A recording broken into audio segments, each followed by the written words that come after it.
Hey guys, welcome back to my channel. It's Mr. MREZEQ here, and today we're going to be trying out the i9 12900K next to the RTX 5070. We do have this though in a DDR5 platform. It is LGA 1700. We're giving Intel another chance because I like the performance cores, which I get 8, then I get also 8 E-cores. But we're also erasing the possibility of stability issues or anything that went wrong with the 13th gen. They said it's fixed on 14th gen. We might try it out in another month or 2 months, but for now, is this the old but gold? I don't know. Leave your comments down below, like and subscribe, and see you guys inside the game. It's 2025, guys, and I don't blame you. You guys want to see what I have because you can't trust if it's AI or if it's just my word, but here are what I have inside my PC. NVIDIA GeForce RTX 5070, which brings GDDR7 memory, has 12 gigabytes of VRAM, and 6,144 shaders. If you guys want to read more about this, pause the video and look at anything you need to see. Over here, like I was telling you guys, it's the i9 12900K. It has a TDP of 125, but I'm pretty sure it specifies on the Intel's official page. It has a little bit more of that due to the turbo power. Most important thing about this is that it brings 8 performance cores and 8 E-cores and 24 threads. Level 3 cache is 30 megabytes. Our memory is running in dual channel, 32 gigabytes of it, DDR5, and it's running at 5200 mega transfers. So with that said, let's get into the game. Okay guys, we have loaded up inside the game and we're going to be playing at a 1920 by 1080 resolution. VSync is off because that limits your FPS, and we're going to put this at unlimited so we're not capped. We're using performance mode, lower graphical fidelity, which is basically what all pros use for Fortnite, and we're going to be using everything on low. But we are going to be turning on NVIDIA Reflex Low Latency on, just because that is one of the perks of having an NVIDIA card. Overall, there's not much more to say, and finally get into the map. Guys, we are now in the normal battle royale map of Fortnite. Ooh, look at that beautiful sunset, chat. Look at it.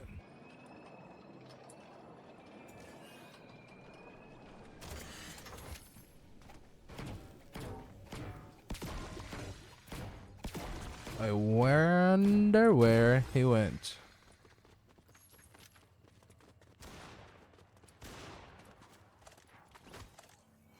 Whoa, what?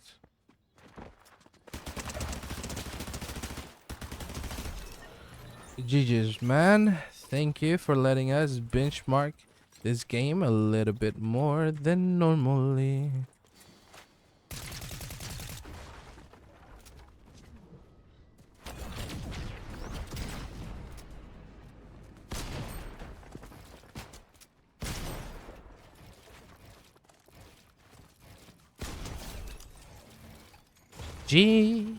G's is that we're only using around 29 to 30% of the processor, which means we have plenty of room to stream, to put music, to do anything else we want with another monitor in the background. It does not matter.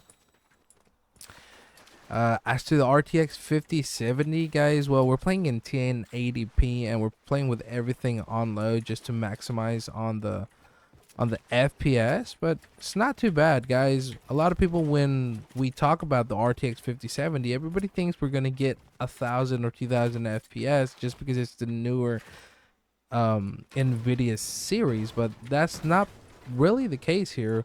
What we are going to be seeing is maybe a 10 to 15% increase over the RTX 4070. So you may be looking to get a little bit better than an RTX 4070 Ti. Overall, guys, don't expect something really crazy, you know.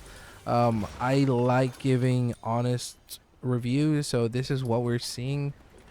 Especially if you're thinking of still staying on Intel, which isn't a bad thing overall, but the majority of 2024 and 2025 now, I'm seeing that who's dominating the market is AMD with their Ryzen X3D processors, which is not the case today, but I'm just gonna mention that in case you guys want to know my opinion, because that is probably the next computer we're gonna be building.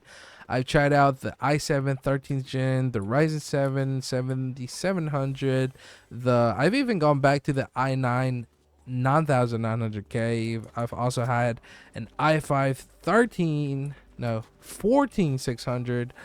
Guys, what haven't I had, you know? So overall, my opinion, I think, I don't want to say it's important, but when I go to that Ryzen 7 7800X3D or the 9800X3D, I'm going to be completely honest. Like, is it better to stay on Intel? Are the E-cores really better than what Ryzen is offering? Because they're basically giving you full performance cores, unlike Intel, you know? The E-cores run slower. They're not for gaming. They're not for anything else but background tasks. But the Ryzen's now, you may get 8, you may get 12, which are less, so like severely less cores, but you are getting performance cores. So I'm just gonna leave that there, guys. You know, watch the end of this video and let me know what you guys think at the bottom in the comments. But before we go, I'm sorry guys, before we go, I don't want to leave without saying to also keep your eye out on the DDR5, or in other words, the RAM usage of the PC. There used to be a time where 16 gigabytes was just the standard, you know, it was perfect. There was nothing wrong with it. It wasn't too much, it wasn't too little, it was just perfect in dual channel, whether this was in DDR4 or beginnings of DDR5, it was just perfect. Just perfect. But nowadays, guys, look at that. We're using 14,733 megabytes, which is basically 14.7 gigabytes. If we were to have 16 gigabytes, guys, we would only have a space open for just a tad bit more, you know, and even using Google or something else, that would clog it all up, and you would start to experience either stutters or overloading in the RAM, and well, that's going to affect the performance of your game overall. So it seems to me, guys, now that the minimum, well, not the minimum, because I really don't want to lie and tell you guys that's the minimum, but for you guys too, especially if you're building a PC in the dates we are in 2025, which is July currently the 29th, guys, definitely consider getting a kit of 32, please. Oh, okay. Someone's not happy with me over here, talking about the benchmark. Trying to get aggressive with me, huh? GG's. Okay, so I see who has the medallion.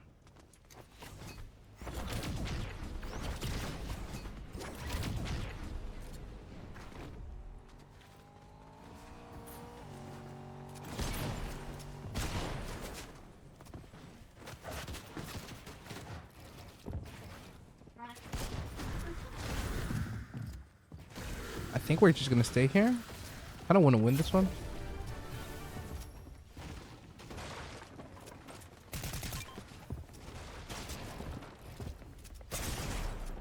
Whoa.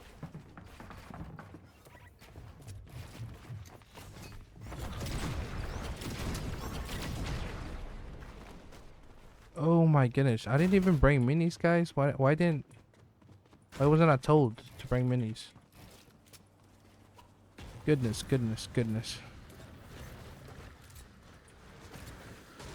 It's always me, guys.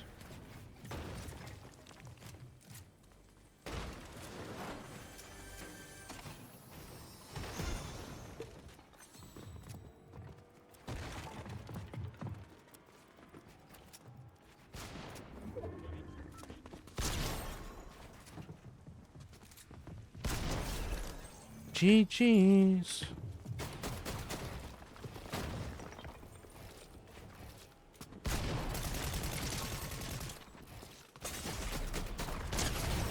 Okay, guys, and to finish up this benchmark, we have to try it out in creative. We can already see that we're getting pretty more solid FPS, but that's because the environment overall is much smaller than even reload, guys.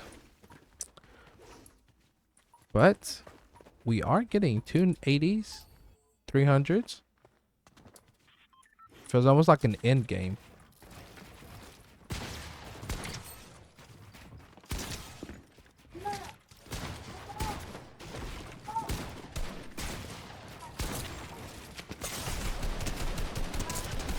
Woo! Okay, we got the first one.